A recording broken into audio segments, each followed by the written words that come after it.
Dandy Sandiford, hi. Kurt Dawson, Anon.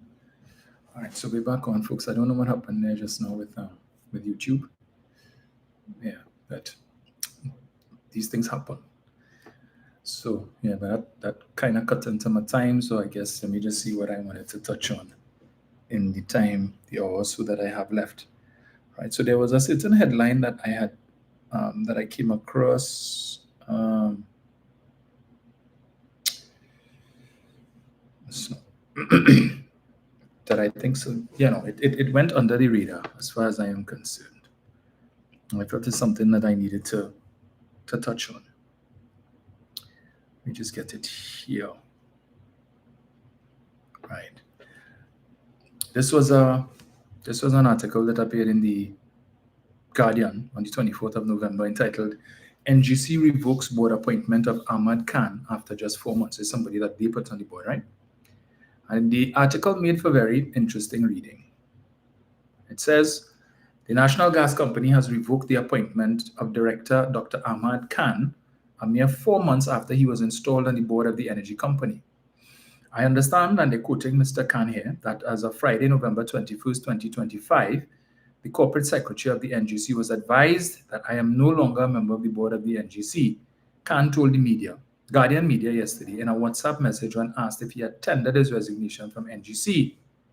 This was after reports started circulating on social media on Saturday that Khan had resigned from the NGC.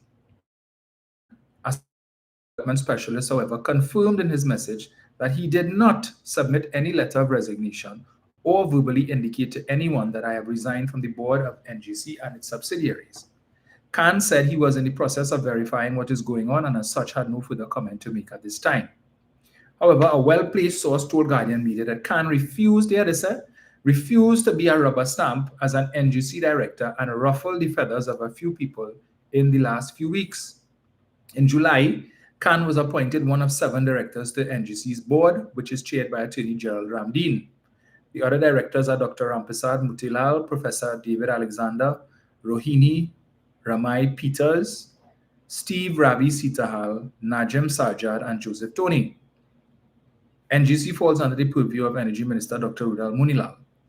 Khan's exit came the same day Phoenix Park Gas Processors Limited President Dominic Rampersad was asked to proceed on pre-retirement leave, despite not intended to leave the company.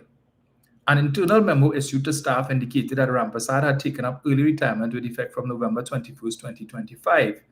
The memo, signed by Ramdeen, outlined that Colin Ramesar will assume the role of acting president until further notice. Rampersad departed his office after spending 25 years with the energy company. A source close to Khan said he kept challenging some of the decisions made at NGC without the board's advice or engagement. Let me repeat that. A source close to Khan said he kept challenging some of the decisions that were made at NGC without the board's advice or engagement. Remember, when decisions are made, the directors are held responsible. So if he did not exercise his fiduciary responsibility as a member of the board, then he would be complicit in whatever the board is doing. He is very serious about that. The source said Khan was a straightforward and no-nonsense person. He was brave to speak out in meetings because he didn't have any dependency on being on the NGC board.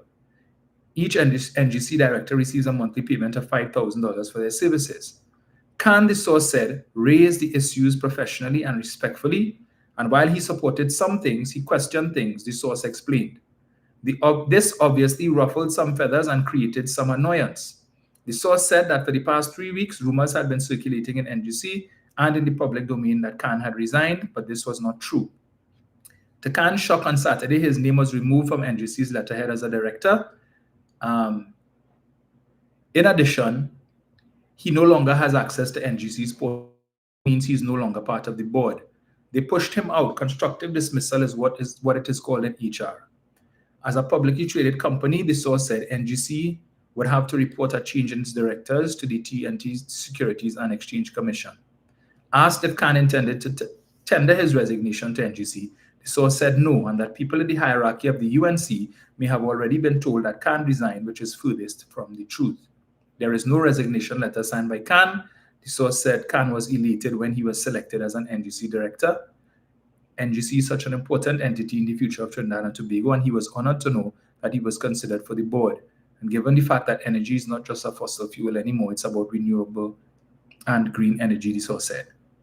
Knowing that Khan has a wealth of knowledge and expertise in this field, the source said he thought that as a director, he would have been able to contribute positively to the state-owned company and help transform the energy sector. He's disappointed that he would no longer be able to do that. Yesterday, Guardian Media sent a WhatsApp message to Munilal asking if Khan's appointment had been revoked and who was likely to replace him, but he did not respond, and Ramdeen did not answer calls on his mobile phone. So we see and then we see in today's Express, Forex CEO fired, right? The son of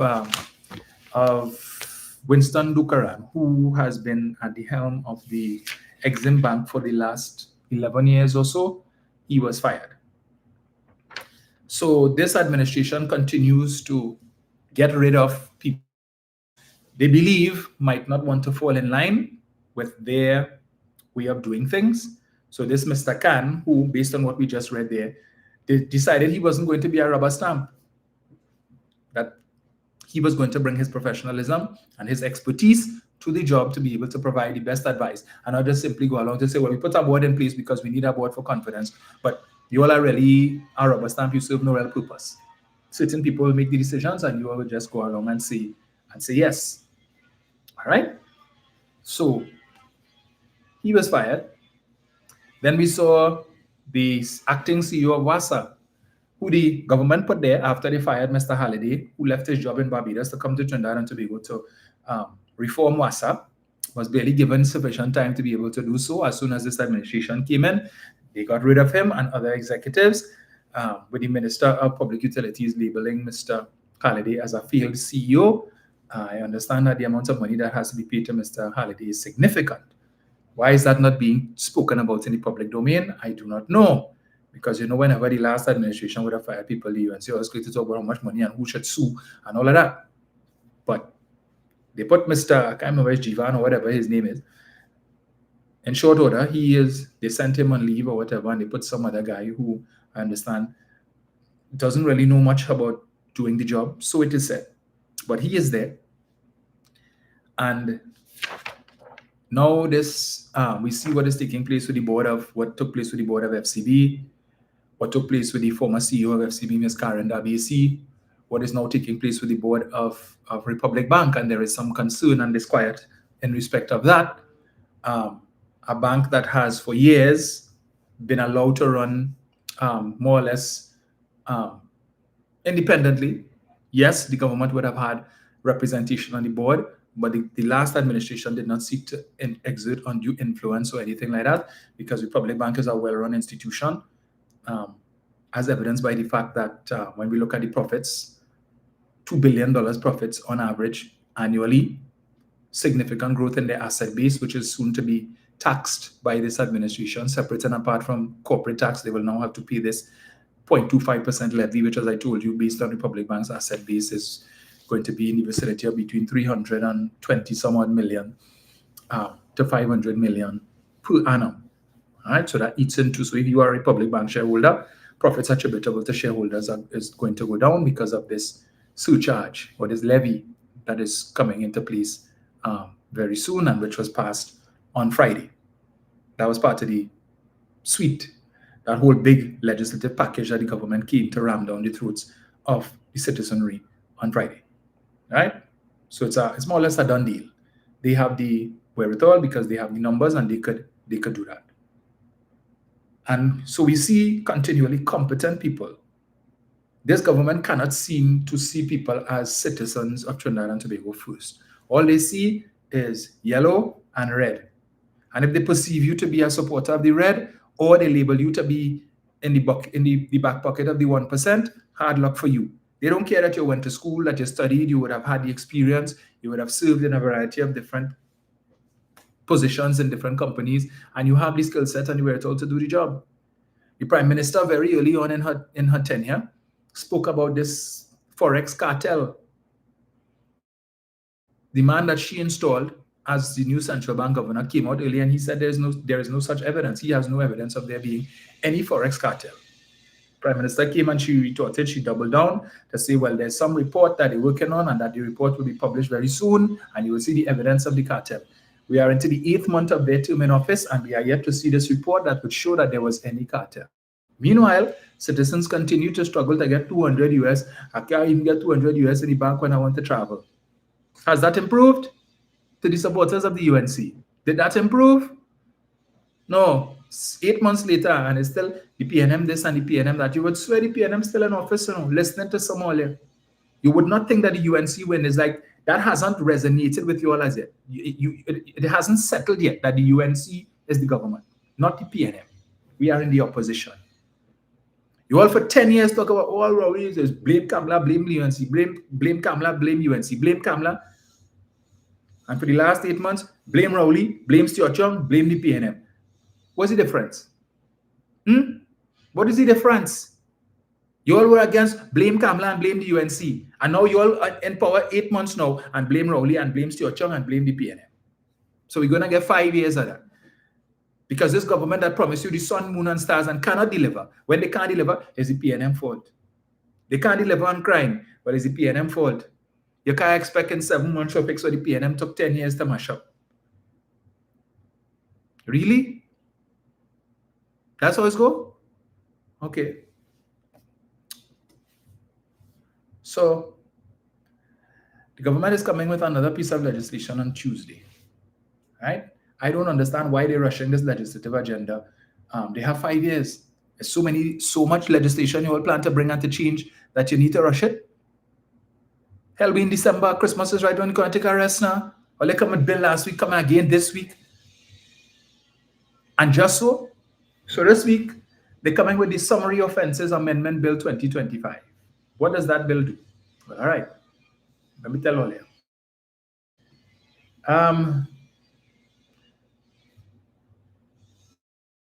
So this is intended to treat with fireworks in the first instance, right? Your Prime Minister said she was going to bring fireworks legislation before the end of the year, and they just want to say promise made, promise kept, promise delivered. That's the tagline. Even if the promise is rubbish.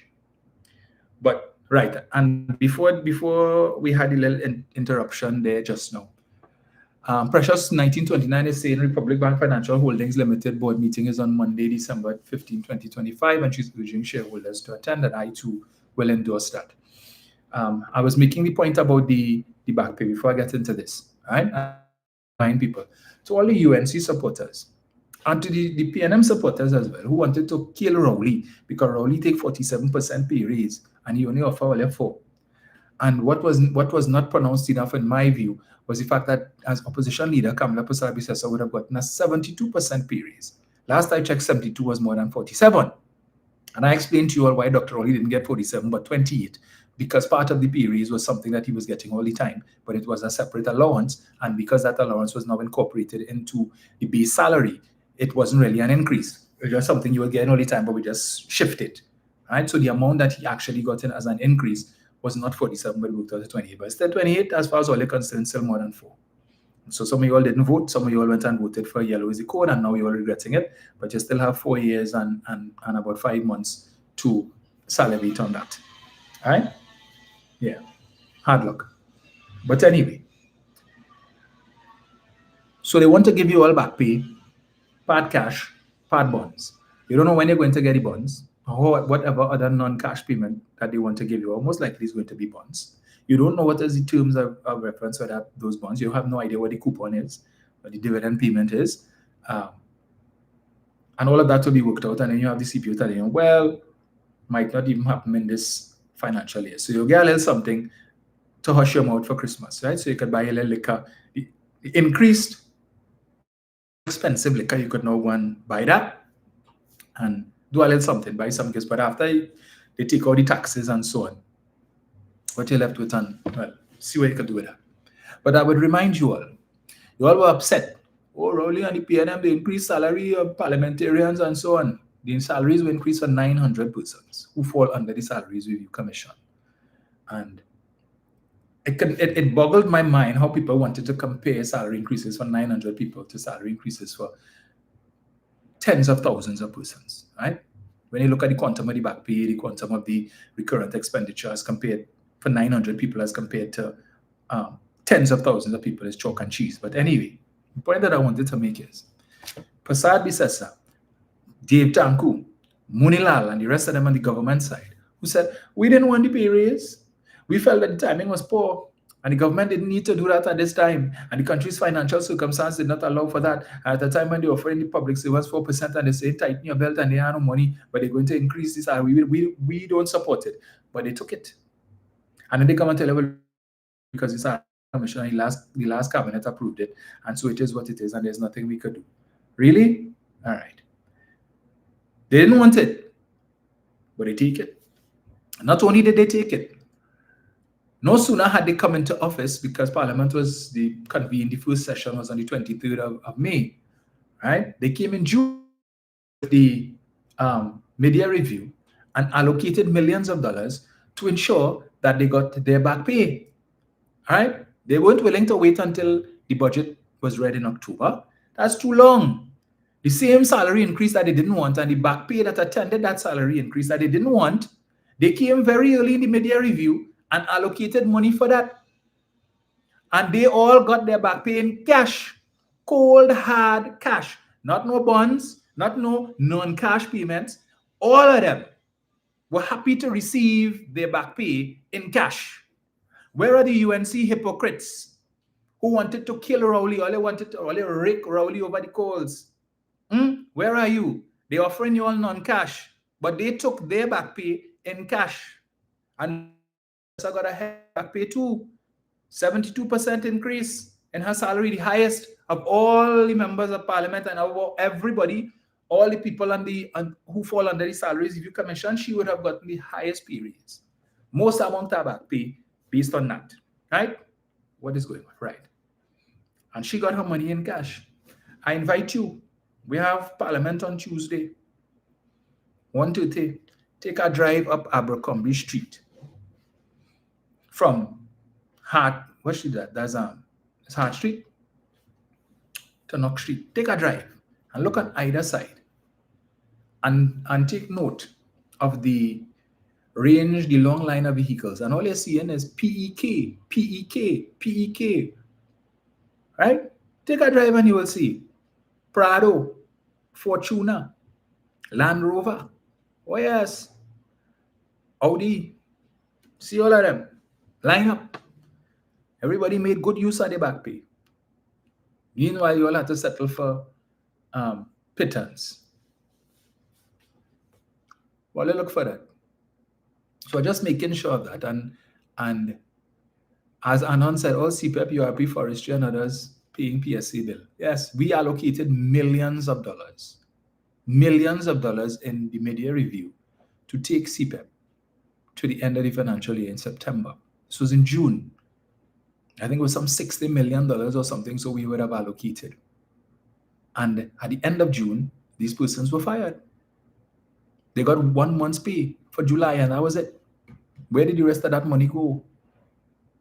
Where did the rest of it go? We asked the question. They came and they asked for $80 million in the media review for the laptops. A couple of weeks ago, question posed to the minister, he said the laptops cost $135 million. As an additional $55 million. Really? What kind of laptops is that? It can't be nothing other than a MacBook. From 80 million to 135 million. Nobody in question. The UNC supporters ain't questioning that, no. And they're right. Yeah. All of a sudden now they're okay and they could defend why. Well, you know, the government this and the government that, and they can't afford to pay the 3.8 billion. So public servants need to understand that and they need to accept the non-cash. You feel if Zimbut and Rowley do that, they would have been saying the same thing? No. They would have wanted to burn downtown if it was. And as I've said, over the last 8 months, the supporters of the United National Congress have developed the patience of Job. All the things they had no patience for the last 10 years with the last administration, all of a sudden they developed the patience. They could wait.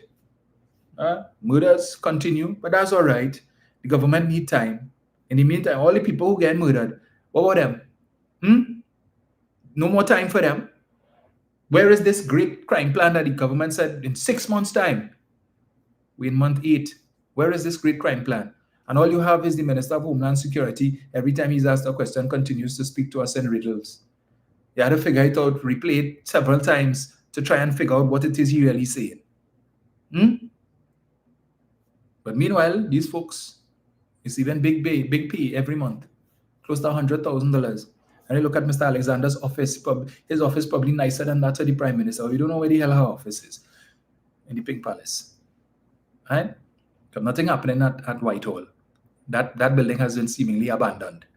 So they have cabinet meeting every week at the diplomatic center that they came in and told us was in a mess and it's uninhabitable and unusable and all of that. But all of a sudden it's good.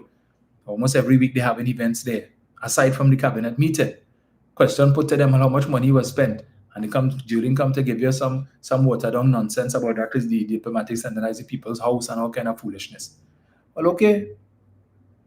When Whitehall fall to ruin, whoever come after all, they'll have to find tens of millions of dollars to fix it, to repair it. They have no value. And those buildings are now under the office of the Prime Minister. But they seem to have no sense of value for these buildings. So they could fall to ruin, they couldn't care. Just put it out there for you all.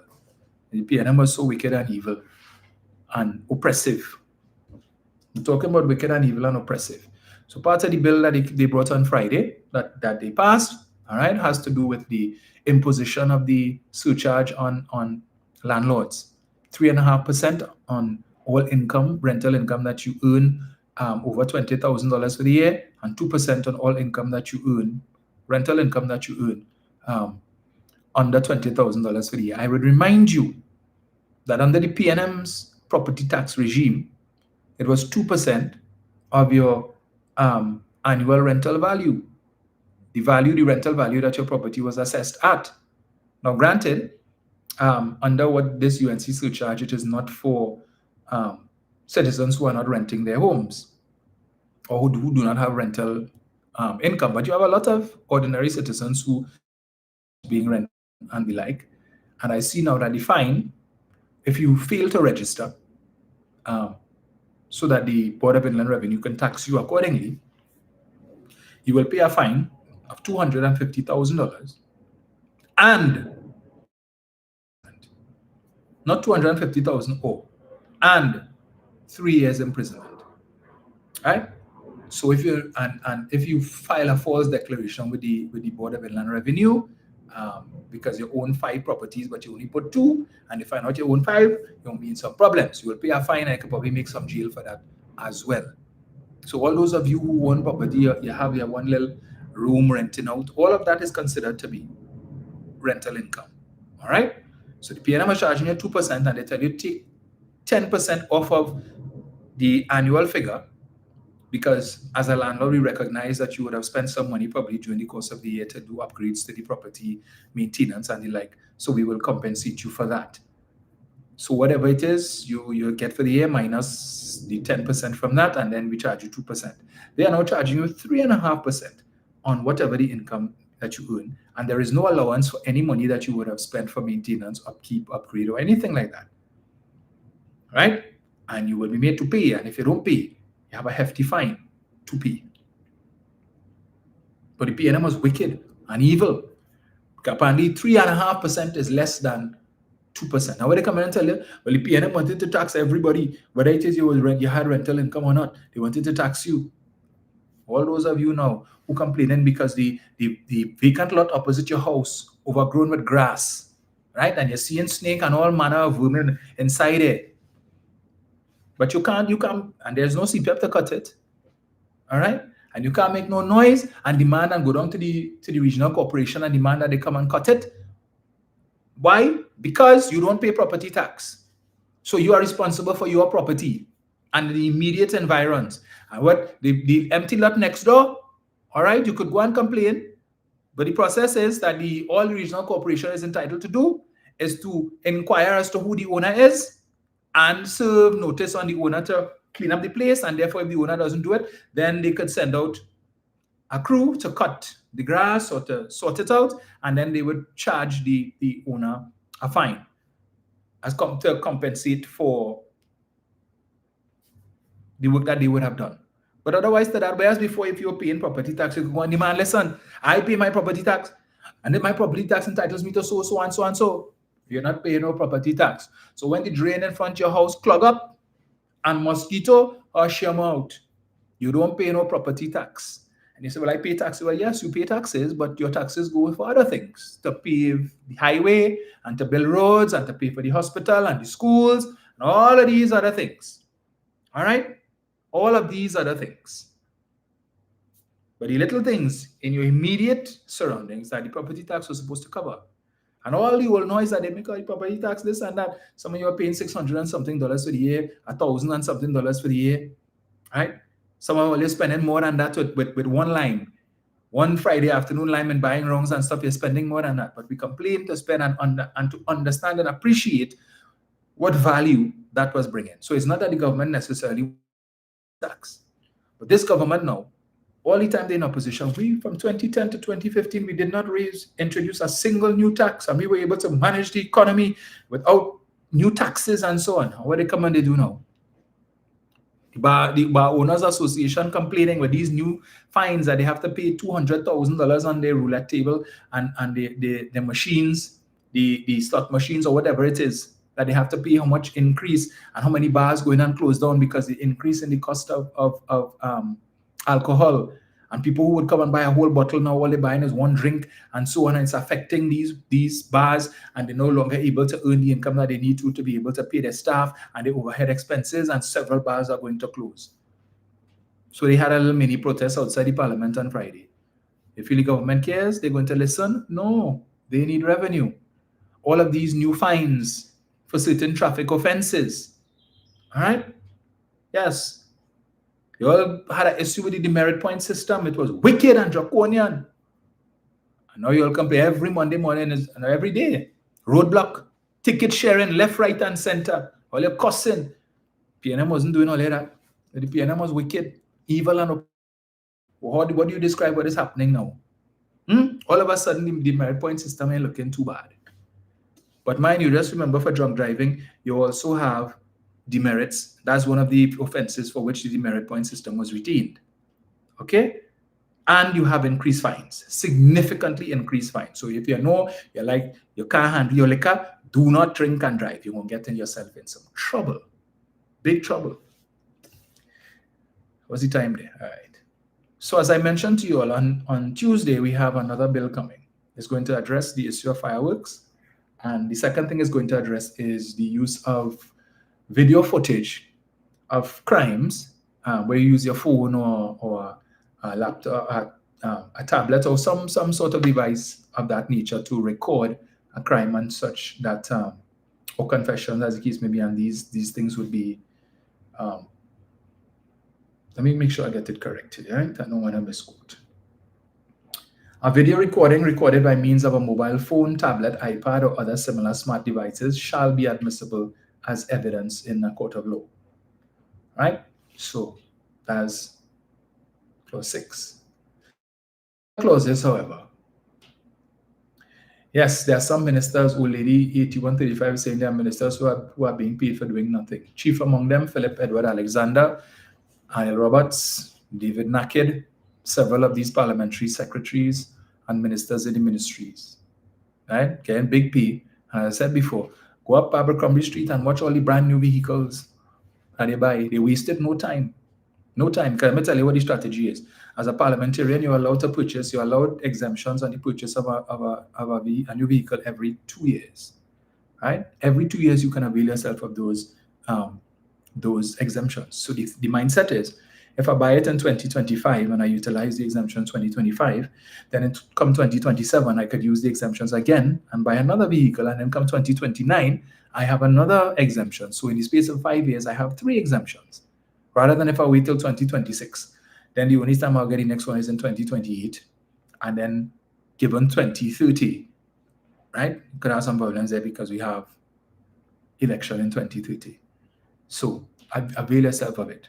As I told you all, Mr. Alexander, Philip Alexander, I saw that he's driving the brand new Land Cruiser. These are not cheap. Those are over $1 million for one. All right? All the time he's driving a little Hilux. Couldn't afford nothing because I remember when PEA came out, he said he was going to get PEA 1, that license plate. Couldn't afford it, it seems. So you're driving a Lilac, so you wasted no time. Yeah.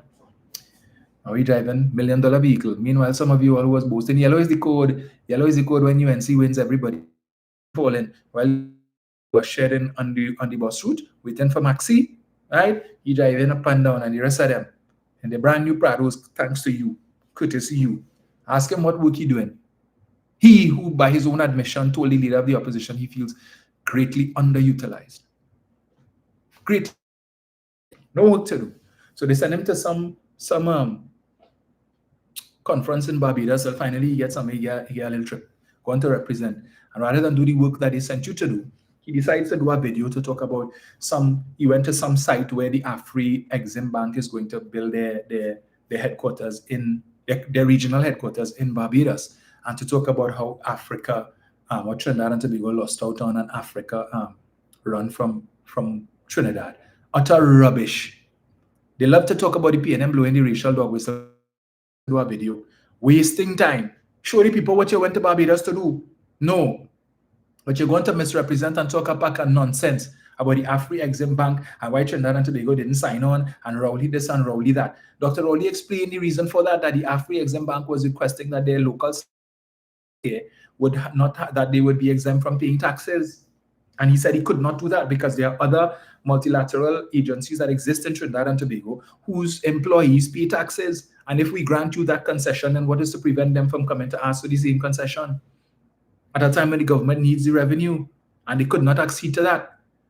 Jamaica also would have refused, but I think they subsequently signed on. But ask him, since he gone Barbados to talk that rubbish, right, about Africa run from Trinidad, and as if the Afri-Exim Bank was planning to set up shop here. They figured that everything must happen in Trinidad. The rest of the Caribbean mustn't get anything. Everything must always be Trinidad and Trinidad. When we don't get it, we were once the Mecca, and we were once well respected, and all of a sudden this one gets it. So what the hell? The other Caribbean countries can't get some stuff too? Nonsense. But ask him, Mrs. Prasad Bisesa met with the heads of the Afri-Exim Bank more than 2 months ago to discuss this very same thing. How come she hasn't signed off on it yet? They should have put that in your video. Your prime minister, right, who you're always kissing up to, she met with them. We saw the story, the video, where the footage where she was sitting in the diplomatic center with the representatives, and they had lengthy discussions about this very thing. And up to now, she hasn't said, well, bring the document, let me sign it, since Rowley didn't want to sign it. Why hasn't she signed it? Tell us that, Philip. Tell us that. Right, but you're getting big pay, liking yourself. I want you to only all this money to talk nonsense. And I remind CPEP workers, the money that he making for the whole month could have paid a whole CPEP gang of 30 people for a month. Put that in your pipe and smoke it. You go in and get your non-cash payments for your back pay. Just remember the Prime Minister and the members of her government who didn't want the salary increase and who didn't want the back pay. They allocated for their back pay in cash, 100% cash, no non-cash, since June. That was a priority for them. Not you who work in CPEP and you have your bills to pay. Not you who work in forestry. That wasn't a priority for them. They come and hit all their 649 and tell you we're going to have this employee TT thing, and they're going to offer 20,000 jobs. Anybody get work yet? I keep seeing people all over Facebook asking, anybody get call? Anybody get through? We want to know what is going on. We went and followed our documents, and up to now we can't get a call or whatever. Mama guy in all their ways. But anyway, and that next clown, that bald-headed buffoon, that consummate rum cork, who continues to antagonize the former Prime Minister of St. Vincent and the Grenadines, Val Gonzalez. The man lost the election, all right? He is the sole member of his party to have won their seat. He is the man up now. You came with this story about Victoria Keys. All of a sudden, Victoria Keys is not important anymore. All of a sudden, Mr. Gonzalez lost the election, so you're not interested anymore in the 3 apartments that he must give back. The daughter paying rent to own. Nah, that's not important. It was only important during the election. Right? The election is over. Mission accomplished. Ralph Gonzalez and his party have lost. Right. So outer body back to yourself now. Couldn't care about Victoria Keys. No, that's no longer a topic of discussion. All of the UNC hypocrites who are demanding that he give it back and all the citizens who waiting how much years, and the name on the list and they can't get allocation, but Ralph Gonsalves get 3. That conversation has now ceased. It has served its purpose. Leave the man. No, you continue to do doubles and coffee to harass him, to talk about Star General, and now he's the Lone Star General, and he went to the swearing in for the Prime Minister of St. Lucia, and how it is that he went there, but he didn't go to. That is not your business. Did the man get invited? Clearly, there is an acrimonious relationship between himself and his successor. For those of us who would have been looking on for the last few months and more than a year as to the goings-on in the Parliament of St. Vincent and the Grenadines, you would have seen for yourself the opposition. Everybody thought it was bad in Trinidad. It was worse in St. Vincent and the Grenadines. I saw some clips of a man threatening to fight and who calling who, all kind of names, and anyway, it was terrible. Right? So that these things don't fix overnight. And I've told you all before, in our own parliament, the relationship between opposition and government is not great. And contrary to this belief that many of you will have, that you see what you see on camera is not what happens behind the scenes, and those political person on camera, but when you see camera off, they knock in glass. None of that takes place. I've said it before and I'll repeat it. None of that takes place. There is no knocking glass. There is none. It don't exist. So disabuse yourselves of that one time. Okay? Right. I too used to believe that. But now I am part of a system, and I could tell you firsthand, it does not happen. Fireworks. So all of you who love your fireworks, New Year's coming up. You're going to see all of these fireworks outlets all over the place. You know, them tents that they're going to set up in the car park and the grocery and wherever they're going to look. Then they're going to have the sale, and you're going to take the family and push your trolley, and you're going to go down to Fireworks in Mokoya and buy your stuff. Well, the government has a rude awakening for you with this bill that they're coming with on Tuesday. Going forward, where is it? Let's know. The act is amended. A person shall not discharge any fireworks unless he holds a valid permit issued by the Commissioner of Police. Hear that? A person shall not discharge any fireworks unless he holds a valid permit issued by the Commissioner of Police.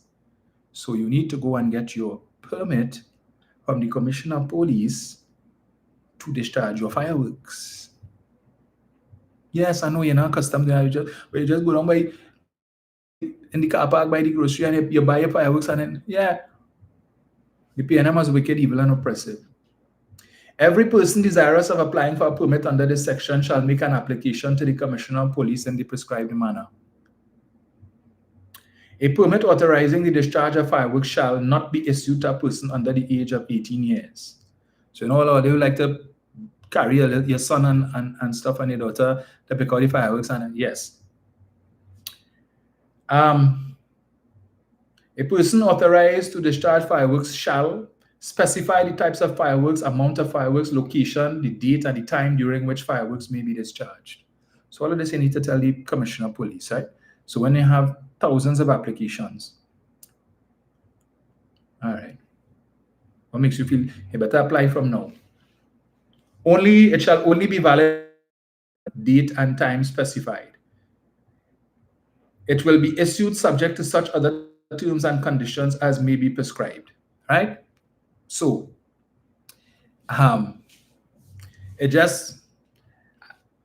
notwithstanding what the law says now, this that they're going to pass on Tuesday, they can make changes whenever they want to, as prescribed. So if the minister wake up at one morning and decide, and the Prime Minister whispers something in his ears, he could come and make changes as he feels fit. So they will allow you, yes, now, subject to sections 99, 100, and 101, a person shall not discharge fireworks within a half-mile radius of a public hospital, a private hospital, an airport, a zoo, a registered animal shelter, a farm where animals are reared, a forest reserve, a national park. Subject to sections 99, 100, and 101, the minister may, by order, authorize the use of fireworks in any public or private place. So it's for the minister, it's up to the minister. Right? So you saw also what happened for Independence Day, right? subject to sections 101A, 101B, and subsection 2. Now there's an exception right here. A person is not required to obtain a permit for the discharge of fireworks on a public holiday or the 31st of December. A person, listen to this part, all of you will say, oh, well, that's all right, man. Be cool. A person is allowed to discharge fireworks on a public holiday between the hours of 8 o'clock in the evening to 9 o'clock in the evening of that same day. 1 hour, 8 o'clock. So you cannot discharge any fireworks before 8 p.m. and you must not discharge any fireworks after 9 p.m.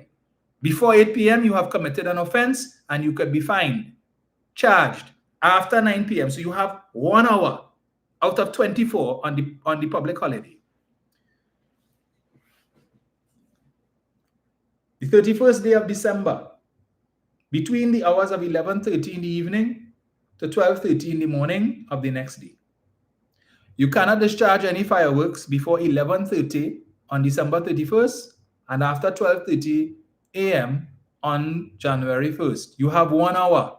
So all those of you who like to do the little test, during the course of the day on December 31st, you send up 1, you send up 2, test it out and make sure it's good, you will be charged. Okay? You would have broken the law. You have 1 hour on December 31st, 1 hour on, I suppose, Independence Day, 1 hour on Diwali. If you're having a birthday party, you need to get permission from the commissioner of the public holiday. So unless your birthday is the 31st of December, and even if it is, you cannot discharge any fireworks before 11:30 p.m. and after 12:30 a.m.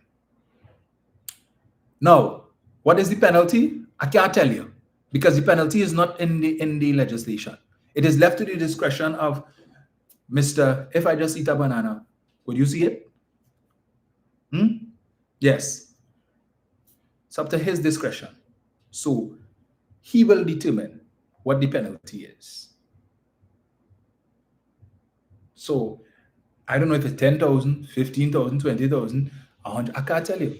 It's not here. That is left for Mr. Alexander to decide. All right? And this legislation is going to give him the discretion to do that. But the PNM was wicked and oppressive. And all of you saying, yeah, we are getting fireworks. Okay, really? All right. Where a police officer has reason to believe that a person is committing or has committed an offense under sections 99 and 101C, he shall issue to the person a fixed penalty notice, charging him with the commission of such offense and requiring him to pay the fixed penalty within the time specified in the fixed penalty notice as prescribed. Fixed penalty notice issued under section 1 shall bear the signature of the police officer. And it goes on to say you have 14 days to pay. 14 days. So just like when you get a traffic ticket, a fixed penalty notice for speeding or for whatever is the other offense, you were on the bus route and you weren't supposed to be on the bus route and stuff, you have 14 days. Well, if you discharge fireworks now without a permit from the Commissioner of Police, so they're going to make it easier for law-abiding citizens to get firearms, but they're making it harder for you to use fireworks. All right? So,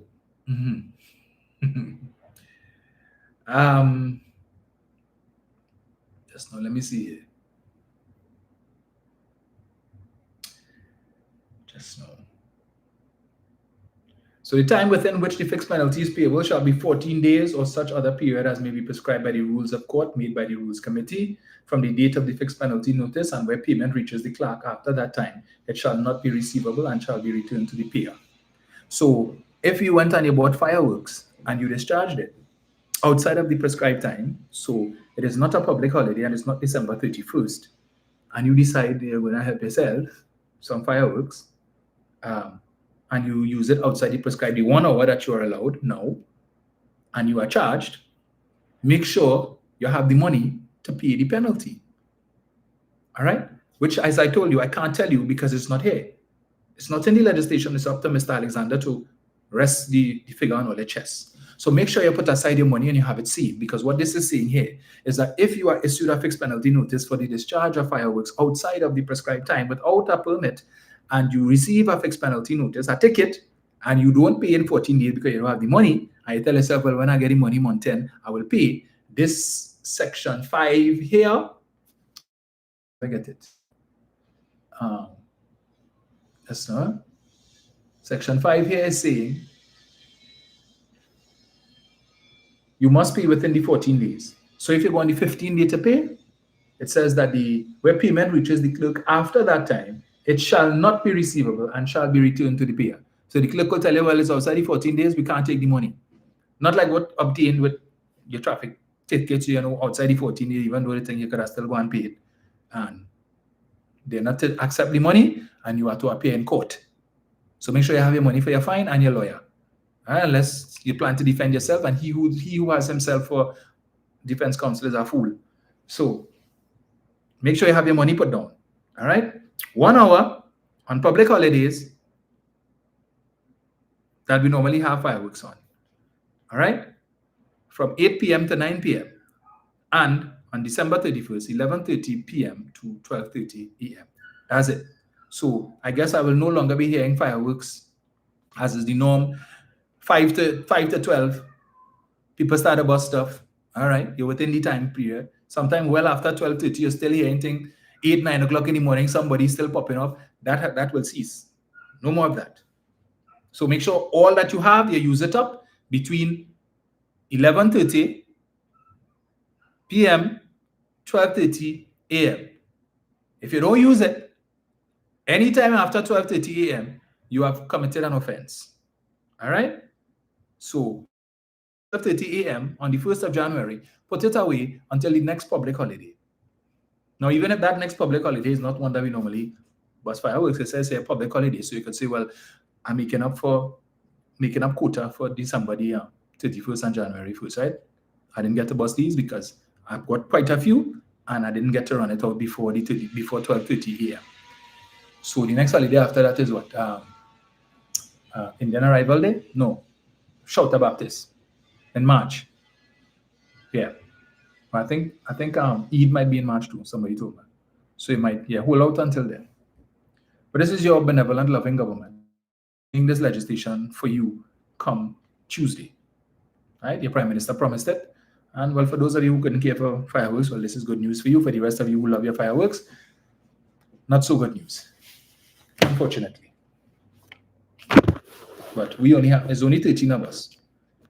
We have some issues with it, with the legislation a little vague in certain areas. I personally have a problem with the penalty not being prescribed, so people don't know. And while a man may say he wants to take a chance, he take a chance and then only come to learn after he receives the ticket that the fine is about $25,000. And he doesn't have that. Okay? But you had to pay it or go to court.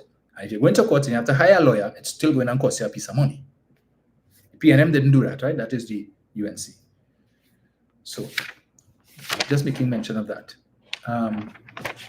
Just there is something else that I wanted to touch on. Right. Former PSA leaders criticized Array's negotiations and warned of cash shortfall. 2 former presidents of the PSA are openly criticizing the government's Array's negotiation process, arguing that Prime Minister Kamala Persad-Bissessar has not been fully transparent to the public. Jennifer Baptiste-Primus and Watson Duke, speaking separately to the Guardian media, expressed concern that the PSA president, Felicia Thomas, may not be in the strongest position to defend workers' interests, warning that public officers are being steered toward a settlement heavily weighted in non-cash components. So, all of you who anyway, so it's almost 3 o'clock. I had a bus out, so let me just get this article here that I also saw. So, members of the government recently went to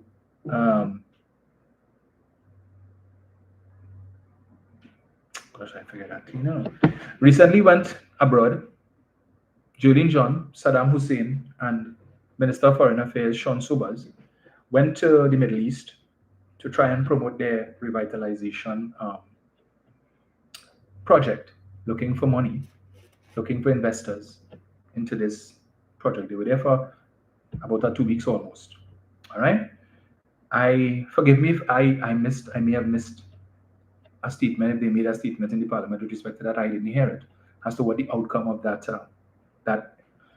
venture was. And there was an article that I came across, and for me it was very telling. So let me see here. Where is it?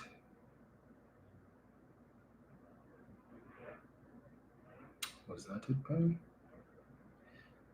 Yes, unlocking avenues for economic growth. Yes. No. Cabinet approved a delegation to visit the United Arab Emirates and Bahrain, led by Minister of Foreign and CARICOM Affairs Sean Sobers. The delegation included Julian John, Saddam Hussein, the Minister of Legal Affairs, Randall Karim, Permanent Secretary, Acting Head of the Foreign Service, Ministry of Foreign and CARICOM Affairs, etc. Julian John delivered a presentation entitled Trinidad and Tobago's Revitalization Blueprint, which is expected to trigger a decade-long construction boom with 129 projects across 12 development nodes. She outlined government's plan to diversify the economy and generate 50,000 jobs through boosting business and tourism. In other words, there is nothing wrong with the rich getting richer, but when the rich get richer, they create opportunities for the poor. Keith Rowley said it, Ray came over the coast. Julian John said it, give her an applause. So, just now, let me get it. Sobers and Hussein were scheduled to continue on to Bahrain for additional meetings. The minister said she and Bedesi met representatives and nominees of the United Arab Emirates government to present the revitalization blueprint, reinforce TNT, and outline the prime minister's. One of the entities that they met with was an entity that is responsible for the management of ports. Right, so it seems that with respect to the Port of Spain, probably looking for a partner with respect to that. Again, when the PNM wanted to do that and they proposed it, the same UNC supporters who now applauding this and clapping like some circus seals said, all they want to do is to sell out the country. They want to sell out everything, all the assets they want to sell out. She noted meetings were held with UAE government nominees specializing in ports, hospital administration aimed at developing health tourism, and energy sector representatives. Hear this, right? The feedback has been largely positive.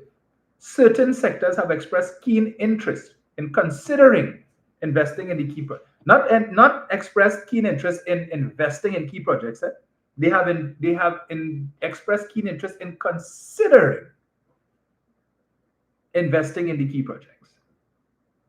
UAE government nominees and the representatives of the business community in Abu Dhabi have all been directed to UDICOT's e-portal to submit expressions of interest, not requests for proposals. Fundamental difference between the two. John said the UAE has shown interest in supporting the program not only during implementation of the revitalization blueprint, but also in other areas of mutual development between the two countries, including the Cuba Children's Hospital, free trade zones, hotels, and ports. Significant interest was also expressed in the IFC and Hotel Convention Center projects given their transformative potential. She confirmed that officials have sought further information to assist in a feasibility study, which includes sending a technical team to Trinidad. As private partnership models were being explored, John said there was strong investor interest. However, given that there is an active procurement process, all investors were informed that they must abide by the process by submitting their respective expressions of interest, not requests for proposals, through the UDICOT portal. Regarding the signing of agreements, John noted that the visit was aimed to establish an understanding of the partnership framework and sensitize the UAE authorities to the revitalization program and the ease of doing business in TNT. She stressed that the active procurement process must be respected. Upon conclusion of the procurement process, depending on whether the development nodes are proceeding via PPP or government to government, there may be executions of memoranda of understanding at a later stage. Maybe. No guarantees. John added that the foreign site visits would most likely occur at the request for proposal stage. There is, however, a clear interest in sending technical teams to TNT at the appropriate stage. When is that appropriate stage? When?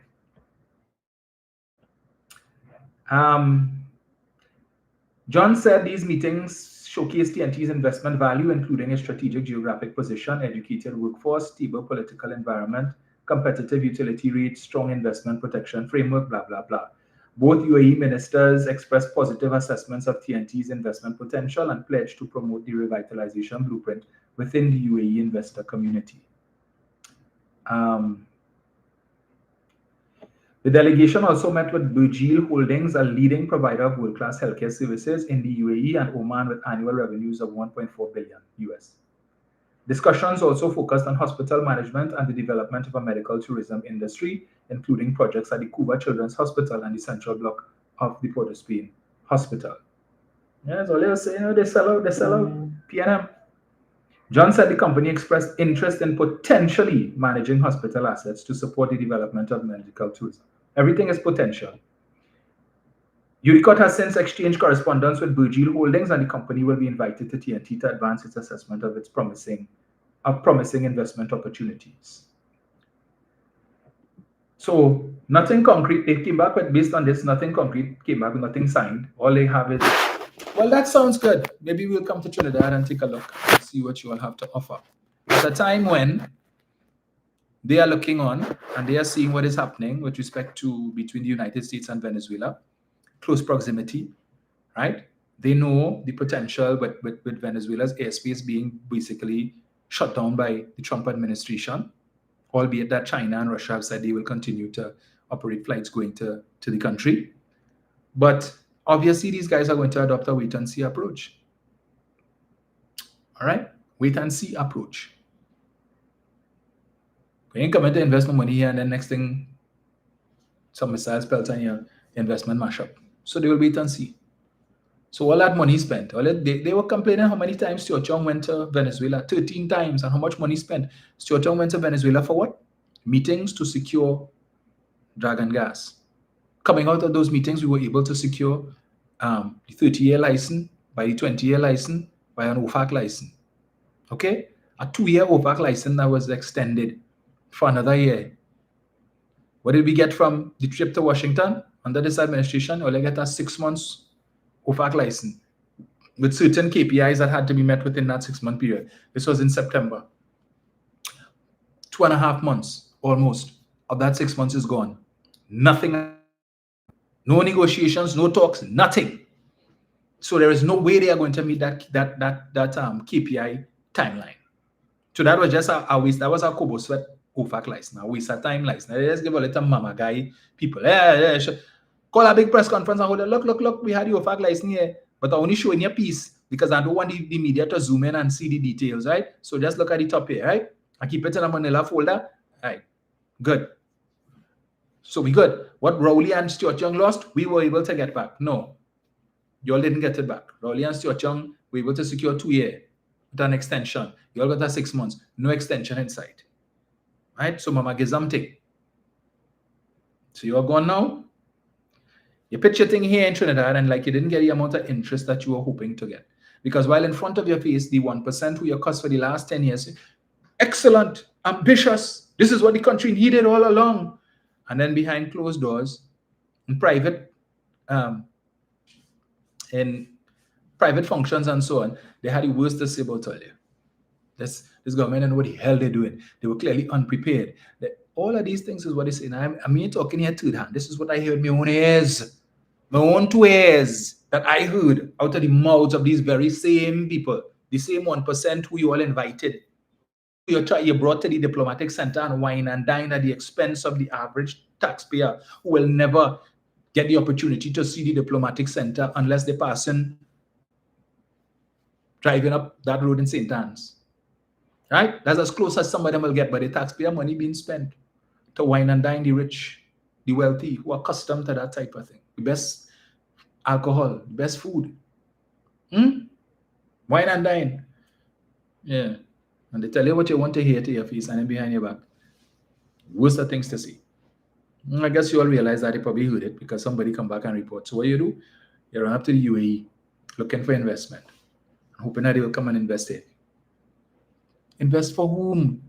None of these investments are to benefit the citizens of Trinidad outside of the 50,000 jobs that you all claim you're going to provide. And for whom? Are they only going to use local labor? Or are they going to bring their own people? We're just asking the question. Why are these people, they're going to come here and invest all of these hundreds of billions of dollars to build all of these high rises, all of these waterfront residences and all these buildings, and then money spent, and they cannot get the US to leave the country because we don't have it? Repatriation of foreign exchange. But if we come to invest the money here to leave it here, no, it has to go back home. And the existing businesses that we have here are already struggling to get money, currency, to be able to repatriate back home for their shareholders abroad. You think these investors don't know that? These guys are not about just throwing away money. They do their research before and they understand what the challenges are. And it is not that we in the PNM are against development. Some of these things we would have proposed. The same things that you all opposed. You didn't want the rapid rail. We should have had that in place now.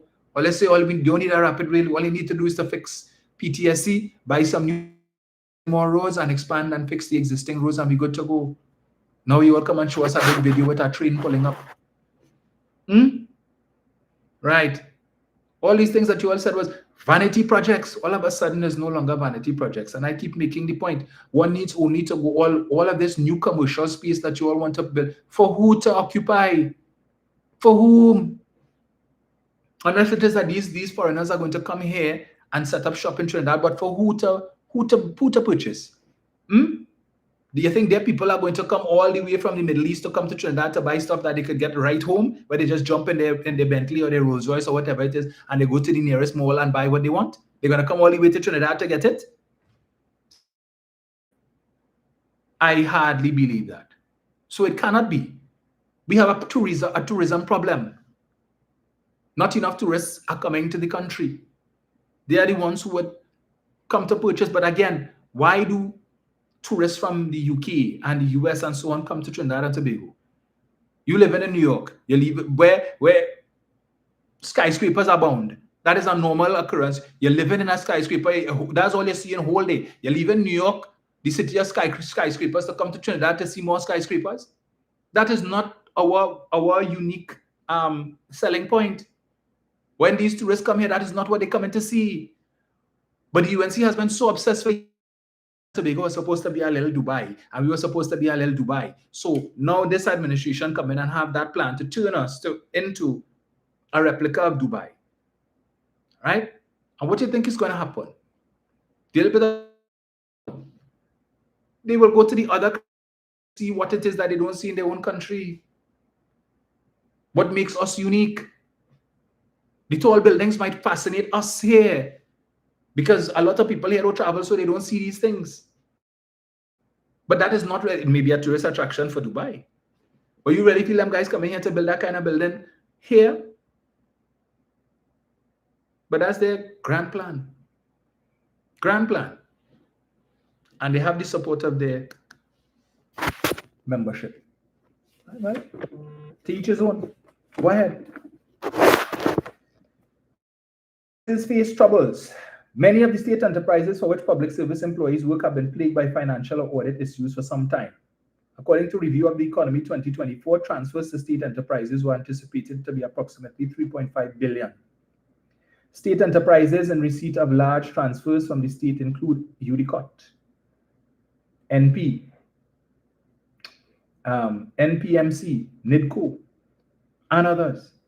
Regional corporations, Cocoa Development Company of Trinidad and Tobago, Evolving Technologies, BDC, VEMCOT, National Quarries, TTT. And I saw news sources back and is reporting there's been a lot of firings at TTT. I don't know how true it is, but that is what is being reported. National Helicopter Services reporting losses. National Enterprises Limited, University of Trinidad and Tobago.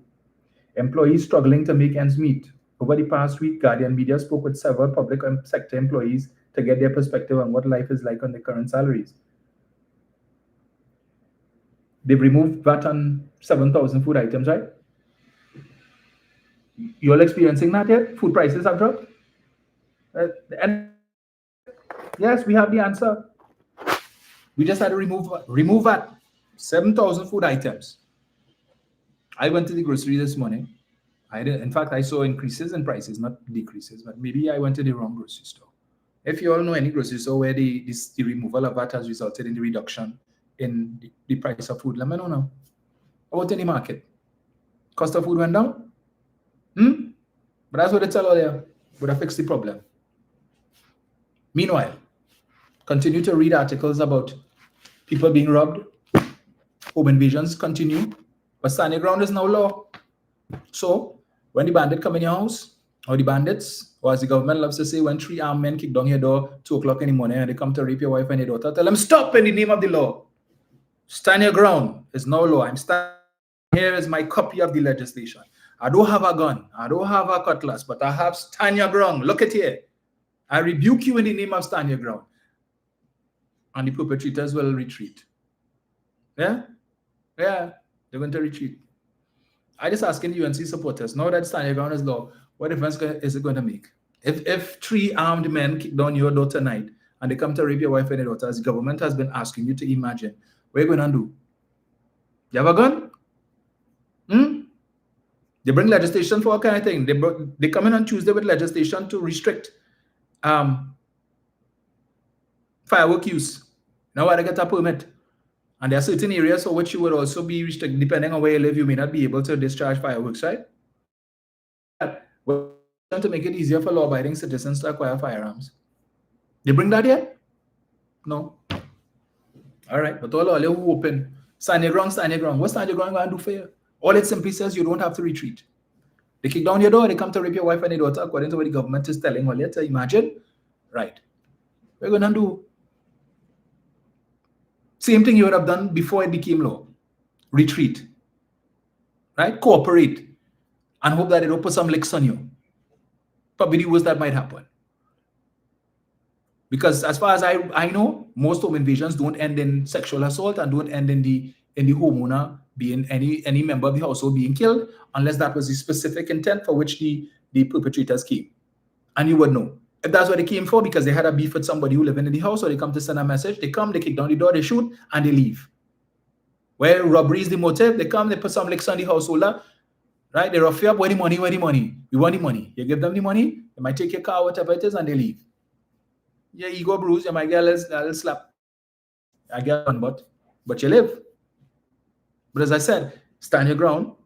Well, it's not quite law yet. It's been passed in both houses. So it's just for the president to sign on it, and then, right. That's it. They ain't gonna make no difference. Because the same thing you're going to do. Common law now allows you to stand your ground without this legislation. I keep saying to people, this legislation does not give you access to firearms. So that was one of the campaign promises. They're going to bring legislation to make it easier for you, the law-abiding citizen, to acquire a firearm. But let's see if they're going to come with that. Or they hit all your 649, all of you all who open to, and just if all you're suffering and struggling. The cash portion, that is, you can't use the non-cash portion to buy a gun. Gun ain't cheap. From what Nairi Alfonso, whose husband owns a gun dealership, said, it could range anywhere from $7,500 to as much as $40,000 for a gun. So you want gun? All right? You get your back pay, put it on. Don't spend it. Put it in our interest-bearing account and leave it there until the government comes with the legislation. But even when the legislation comes, that don't mean that you're going to get a gun. You still have to apply. And you still have to go through a process. They have to ascertain and determine if it is that you are suitable. Which will include a certificate of character. So, if you like to slap a woman, all them kind of thing, Alexander said do that. If you like to hit your wife, you and your wife always fighting, do not apply for no gun. Your temper short, do not apply for no gun. You like to drink, understand, under the stand your ground legislation, if you are inebriated, you had too much to drink, and on that very night, perpetrators come and kick down your door, 3 o'clock in the morning, 2 o'clock in the morning, they come to rape your wife and your daughter, as the government says, and you are drunk, under the influence of any kind of drug, alcohol, or other substance, and you kill the perpetrator, you will be charged. I say, well, I didn't know. You will be charged. It is in the legislation. Go and get a copy and read it. That is no excuse. All right? A word for the wise is sufficient. Let me see here. I just know. Somebody saying they were complaining about Stuart Young traveling, but all of them flying like Khalid's exclusion boy. So true.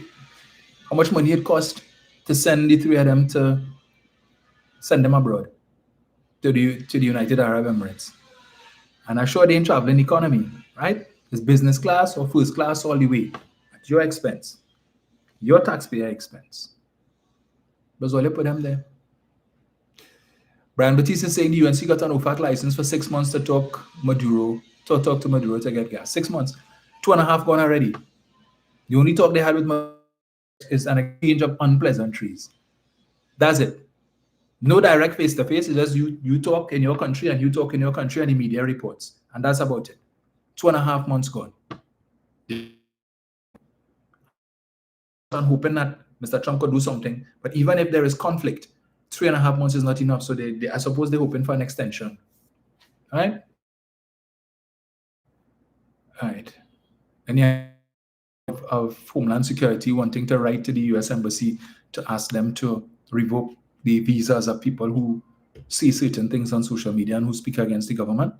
But Rowley and the PNM was wicked, evil, and oppressive. Never tried to oppress you all like that. So you can't say, well, some people, you need to be responsible, of course.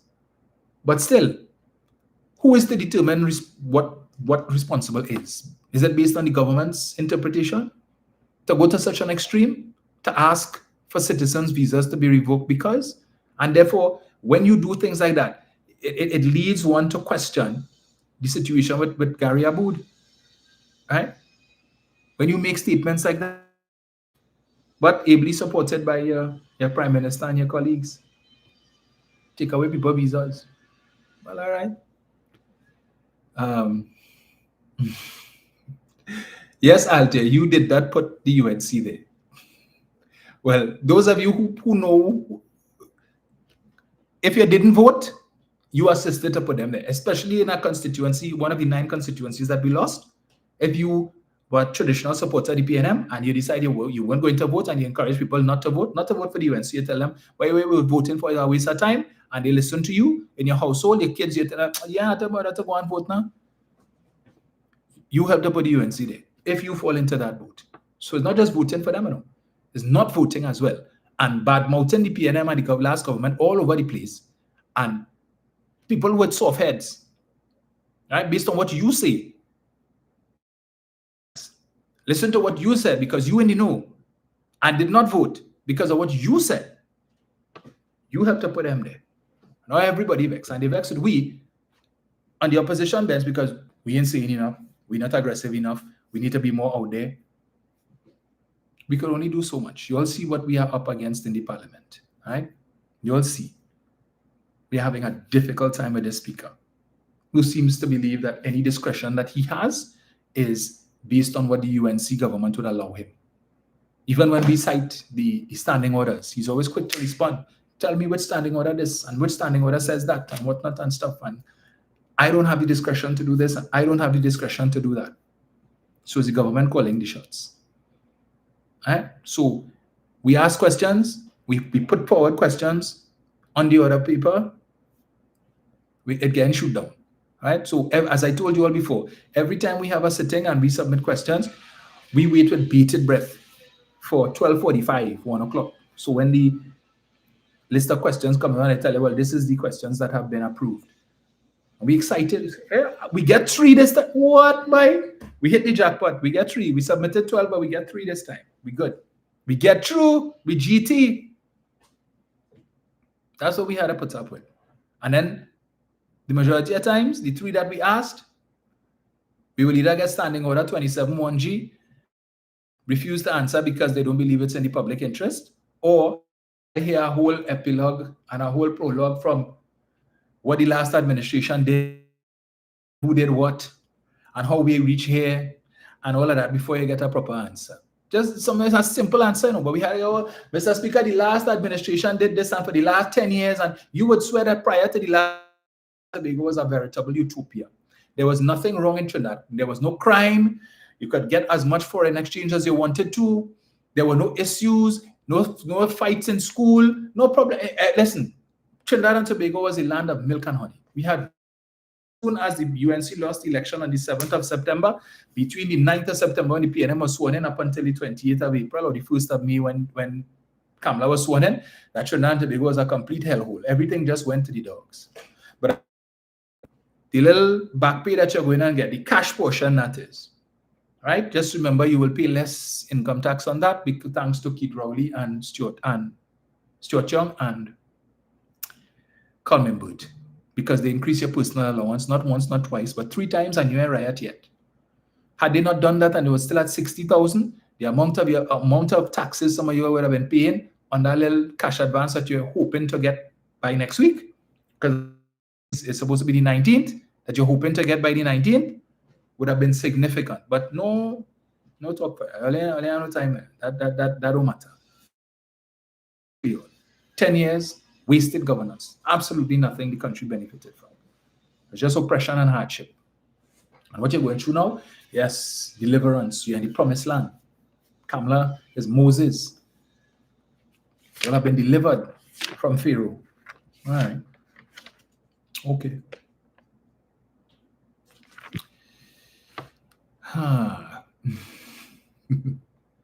Every time it was cheaper under Dr. Rowley, they cussing you about your mother. That is very true. All they know is HYMC.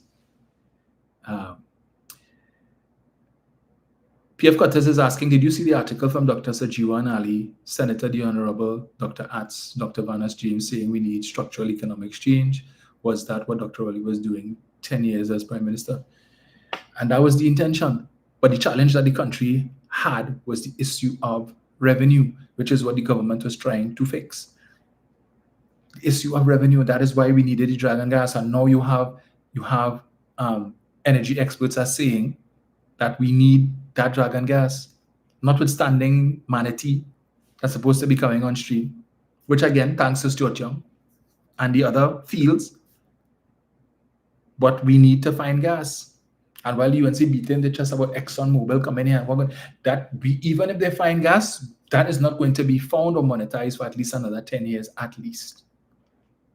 We were supposed to be seeing, Shell was starting to ramp up things and hoping by next year that first gas would have flowed from Dragon by next year. And I've said it before and I'll repeat it. If Kevin Ramnarine had done half the work that Stuart Young had done in his 4 years, between 2011 to 2015 when he was Minister of Energy, if he was fighting hard for Dragon when there were no sanctions against Venezuela, when there was no bounty on Maduro's head, and when it would have been easy to get an OFAC license then, if he had done that since then, Dragon gas would have been flowing since 2017, 2018, and the country's financial circumstance would not be where it is today. But he did not do that.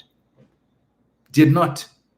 What did Mrs. Prasad Bissessar do? Where the 48 million barrels of oil that she told us? Remember when they held the press conference and she came with a glass vial telling us, well, sweet crude. So sweet you could almost drink it. Look at here, 48 million barrels of Soldado. Where am I that? Where it? Only a Sata Mamaga thing, but firing CEOs all over the place, left, right, and center. CEO of Caribbean Airlines gone. CEO of WASA gone. CEO of the Forex, Central Bank Governor, all these people gone. Now I see where, based on the legislation that they brought Friday, they plan to make certain changes to the Board of Inland Revenue board, right? The Board of Commissioners for the Board of Inland Revenue. These are the same people who objected the Revenue Authority on the basis that it was executive overreach, that the TTRA would have allowed the government to make political appointees on the board and so on. And now this very government is seeking to interfere in all of these boards and put their people. You still have a number of boards that are waiting people, right? The substantive resigned as they were instructed to do. 8 months later, some of these boards are still waiting to be manned. Plenty things on hold. Why? Because they can't find people, so you have to be recycling and the same people over and over on the same boards. When you have a person serving on 3 and 4 boards, how much they could do? And half of the people that you are putting there are incompetent, unsuited. You put in a set of counselors and all kind of thing just to staff a board. Boards that had 6 people under the PNM have now gone up to 13 and 15 people. That is additional board fees that money has to be found to pay these people. So these board positions is really just a work. And as we saw, as I read for you all earlier with Mr. Khan, who was removed because he refused to be a rubber stamp. He's not just going there to collect a board fee every month. He's going to make a contribution based on his expertise and his knowledge. And apparently that they don't want that. We just need a figurehead board just to say we have a board. And it is evidenced by the fact that you are putting people, some of whom who don't even have a secondary school education, but you just put them on a board just to fill a seat, to say that you have a board. They can make no constructive contribution to the development of the entity, right? So what confidence you expect the executive staff to have, the CEO and the managing director and departments, what confidence you expect them to have when you have people sitting on this board who can't even read a balance sheet? Who don't even understand the difference between profit and loss, but they're sitting on board and making decisions and don't have a clue about these things and what is informing their decision making. So you just sit down there like a wooden judge in a ram goat session, and you might have one or two people on the board who see and they call in the shots, and you just sit down there and half what they're saying, 3/4 of what they're saying you don't understand, but you just pretend it because you know at the end of the month your board fee going in your account, and they just put you here as a rubber stamp just to sit down to make up numbers. And anything the two persons with common sense say, all right, whether you don't know if what they're saying is beneficial or not. But just because they say it and you assume because, okay, well, they're bright, they have the experience, so I go in with whatever they say. And you just sit down there, and what you hear, and they speak in English, but for you, it could very well be Chinese, Mandarin, Portuguese, because you don't understand. They give you a document, and you're going through, and you're trying to figure out, okay, what the hell is this? You're just there on your phone. Okay, is making sense? Because what is in front of you might as well have been in Swahili. But who put you there? Just so you could get work. So you could get a little extra something. Right? Political patronage. And all of the people, the competent persons who the PNM would have put, all you're getting rid of them. Why? Because they're not yellow. Or you perceive that they're not yellow. These people, some of them, even though the PNM put them there, they are not about party. The PNM recognize that they are citizens first and that they have the competencies to do the job, and they put them there. And that is why the PNM get licks, because they put UNC people on boards too. They came and met some UNC people on certain boards and left them there. Met UNC people occupying senior executive positions in some companies and left them there. But what we have now is a purge taking place. Everybody, they assume, well, the PNM is a PNM holdout, so get rid of them. And that is why every Monday morning they have to be changing people. So you all put Mr. whatever his name is, Jivan, or whatever it is, in Wassa. And we were supposed to have confidence. Well, yes, this man knows what he's going to do. But how much work could he have done in the short time that he was there? How much did he do? In my own constituency, I have people complaining about issues of water that they didn't have these issues before. Most of the constituencies operating on a supply 3 days a week, which works for a lot of people. Right? Tuesday, Thursday, and Saturday. And before, under the last administration, that schedule, you could have count on it. Now people are messaging me and tagging me on social media. They haven't gotten water in 2 weeks, and they want to know what it is going on. They're not accustomed to this. But they said the PNM didn't know what they're doing, and they come in and they're going to fix it. Water for all. They come back with that nonsensical mantra. Foolish. But I have tanks, so I wouldn't know when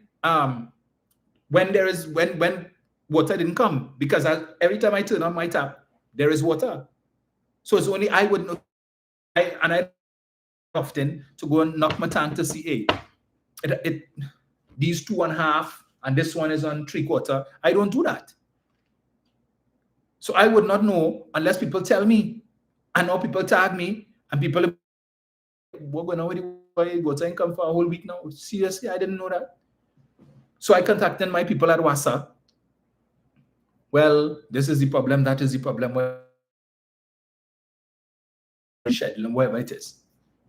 But they suppose they're fixing it.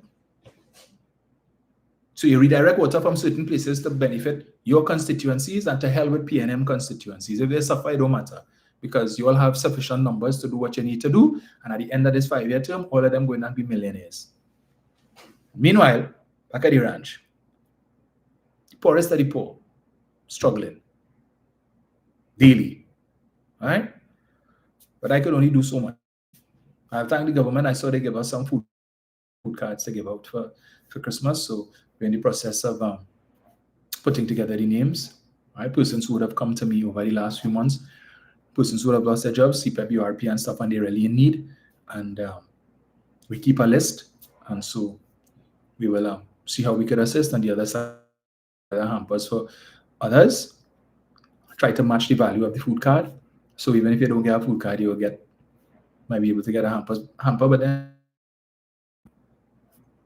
only do so much. And in my own constituency, 9 CPEP gangs, 9 CPEP contractors, 30 people, as 270 people who lost their jobs. Okay?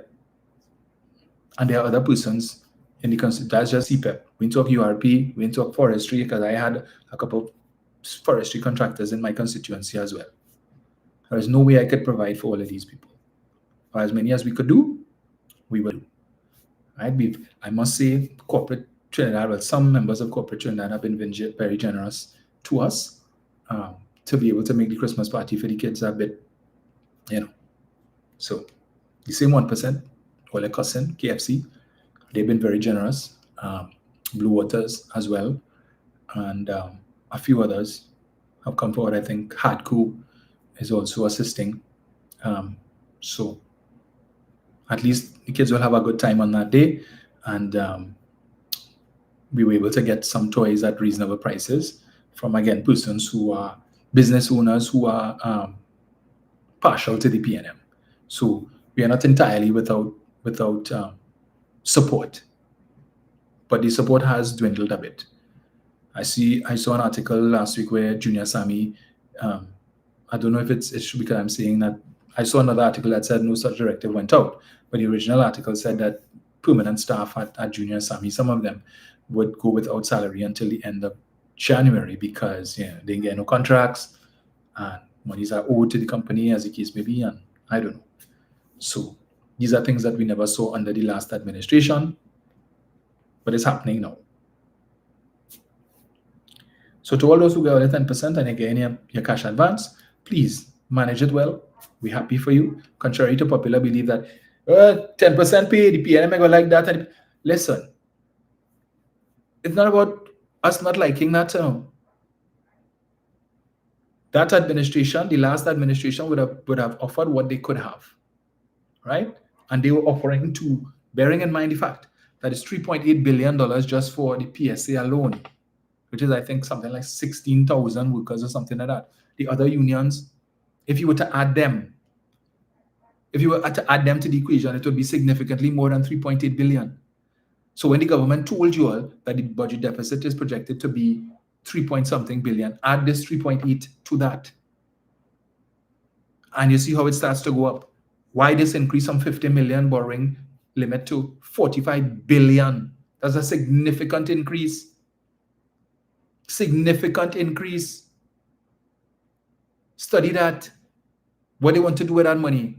Was that so that in case they don't get the support that they want from the Arab Emirates and so on for their revitalization program, that they're going to use that money to do it?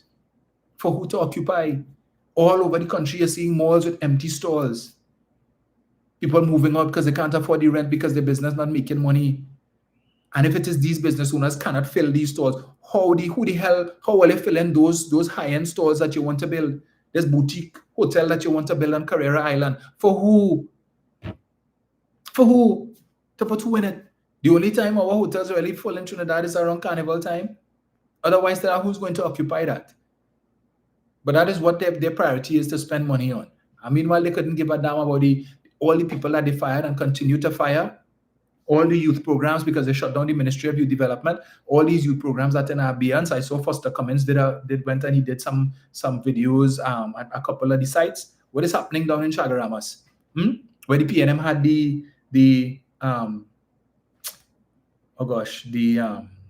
down in Tucker Valley down there, the Shade House project, where young people who didn't have access to land they had access to lands down there. They could have planted this stuff and thing and sell it. And they had already started the process selling the lettuce and all of these different things. And were making some money. Those who were not the beneficiaries of the Youth in Agriculture Homestead Program, where they would have gotten their 2 acres of land at $20,000, and they start a home. What they do? Shut it down. The place is overgrown with bush. But they're talking about giving instructions to the Chaguaramas Development Authority to provide facilities to entities to hold FET down there. So who knows? They're probably going to turn that area there where that was under agriculture with the young people. Let me build something down there. The same thing they did 2010 to 2015, right? They put up water park, facilities of that nature, bulldoze arable farmlands to make way for a car park, They created the petting zoo down on that side that I think has now closed down. But that is what they want. Right? And to hell with the young people, but with the PNM, I'm nothing for the youths, and the PNM don't care about the youth. But when it is that I encounter people in my own constituency, in my own neighborhood, who are part of these programs and asking me, the boss, you can find out what's going on with the program, because I was almost a graduate, and I ain't hearing nothing, what's going on? The boss, I don't know. We asking questions, and all we keep getting is a set of fluff. It's under consideration. Everything is under consideration, right? It's under review. And meanwhile, these young people sit down there, nothing to do, and wondering. Just when they were seeing light at the end of the tunnel, all of a sudden the tunnel has gone dark. And not a word from the government with respect to that. You've gone back to the Ministry of Sport and Youth Development. In the last 8 months, what has Philip Watts done of substance to benefit the young people? What has this government done? You had a 3-week apprenticeship program with B-Mobile, and you pay them $3,500, and that's that. 600 young people. They got 300, that money spent already. Whereas those who put in the work for the last 2 years and the last 4 years, as the case may be, and who set their minds to be future farmers, were ready, putting plans in place, all of them who come together and decide, well, okay, we will pool our land and our resources and see if we could do something. When the government was setting up agri-processing plants and so on to facilitate them, all of these things now are in abeyance. They don't know what is happening, and they just sit down home, nothing to do. And I will never forget that young man when I was campaigning, come out in his UNC jersey, refused to shake my hand, because I'm PNM, and he not dealing up with PNM, and then come and tell me afterwards, well, if you win, I just want to work now, because he was in the PIPE program under the Ministry of Youth Development, and he said, well, I'm going and graduate just now, so I just want your help to be able to, get a little job in Wausau or something, or to start my own business. Going on with him. I wonder if he's still yellow is the code. I wonder if he still has his UNC jersey. And so again, when UNC wins, everybody wins. Yeah, he didn't want to shake my hand. Probably shake Dominic Smith's hand as UNC representative. You want to do it with me? No. The very party that you supported that is now in government curtailed your development. What are you saying now? Still when UNC wins, you win? Any of you all win? Or all the young people in OJT, they win? Anyway.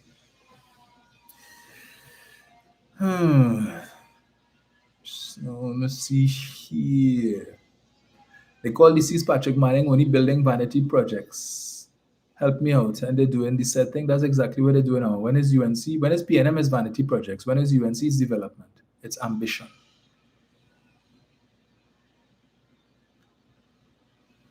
Super C says these people really wrecked WASA because of the firing of the CEO, the acting CEO, operations manager. Exactly.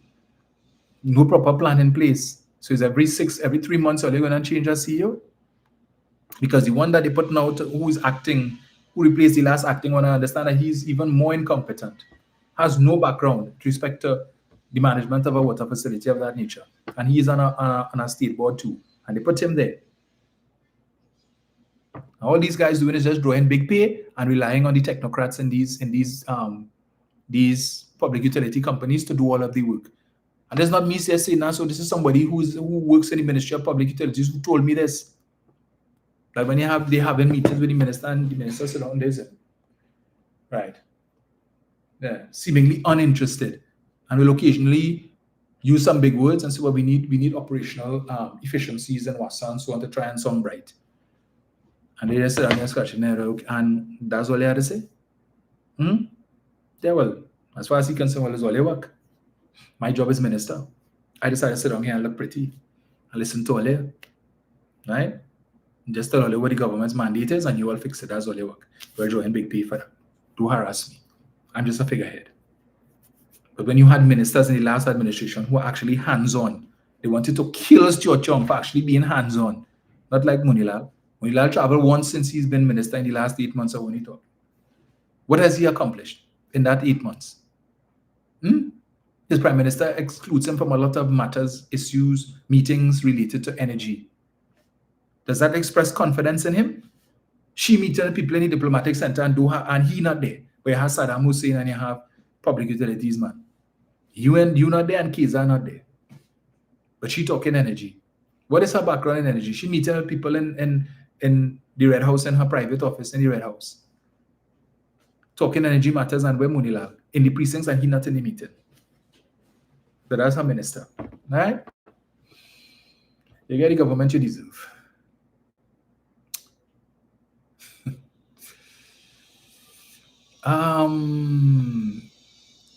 So Winston is asking me if I have the statistics of how effective these programs were and how many got jobs on these programs. Well, you could just visit Foster Cummings' Facebook page, Winston. All right? And a lot of these programs were not really geared towards persons getting jobs, but starting their own business, which is why the government in the last budget for 2024, 2025 had set aside some $20 million to provide grants of up to $20,000, Winston, to some of these same young people to be able to start their business. And if the $20,000 was not enough, the government also put a program in place through NIDCO so that they could get additional funding to start their business. So like some of them, I know one person personally who did the hoist program, which is where they would have learned to operate, those cranes and stuff. And he, based on that, was able to get a job outside. Today, he's in Houston, Texas, Winston, thanks to that program. Had it not been, he would have probably still been home, sent out an application for the employment TT thing that the government had the other day and waiting to get a call. But as soon as it started, he took advantage of it, right? Developed the skill set, and today, and I'm sure there are probably other success stories like that, because for all you know, the company that he went to work for, he probably would have made friends with some other persons in the same program and I tell them, hey, send in the application as I did, you could get through. Right? And they too would have benefited from it. That was the intention. So the video that Foster Cummings did last week, where I think he went down on one of the homesteads, where you see, and you saw as the video was panning, you see the starter homes, you saw land under cultivation and all of these things. So these young people were actually putting into practice what they would have learned over the 2 years while they were studying agriculture. The same thing down in Tucker Valley and the Shade House program. I would have seen pictures before the last election of these young people with the crops ready to go off the market. They were making our money. No, nothing. What is the replacement, Winston? What has this administration put in place to replace those things? When we ask the question, is under consideration, is under review. Well, let me see how long you'll continue under review. Let me see. Right.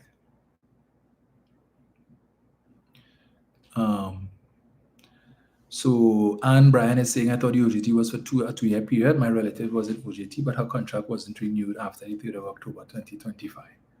And that's the thing. It's supposed to be for a 2-year program, and what sometimes happens is that the companies that they post you with, depending on how well your work ethic is, they may very well hire you to as a permanent employee. And a lot of young people were looking forward to that. Now that ain't gonna happen, but it is what it is. Right, so folks, as I told you all, I have an event to attend. So it's been nice to the 757 of you who are on. Thank you so much for joining me. Notwithstanding the glitch that we had earlier. Unfortunately, this whole week I have Commonwealth Parliamentary Association training, so I won't be able to do anything during the week, but let's see how it goes. All right, so keep safe. There's a lot more to talk about, and I'll try and see how best I can fit it in, so it wouldn't pile up for next Sunday.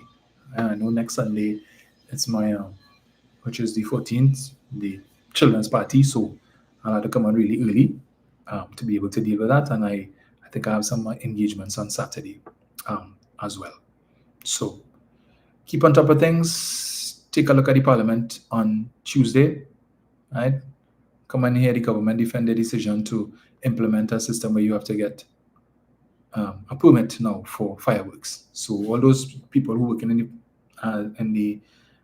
these companies that sell these fireworks expect to see layoffs, because certainly the amount of fireworks that normally sells will not be sold, because the time it will take for you to get your permit and to go through that process, the event for which you were planning to use the fireworks will already passed. All right, so more unemployment come in, less taxes because the businesses are making money, then You don't pay profits on loss. You don't pay taxes on losses, right? And profits. No profits, no taxes. But more taxes going to be coming your way as the government is going to squeeze you, the poor man, to be able to generate revenue to fulfill their ambitious promise. Promise made, promise kept, promise delivered. All right? Thank you. We'll chat again soon. Have a good week.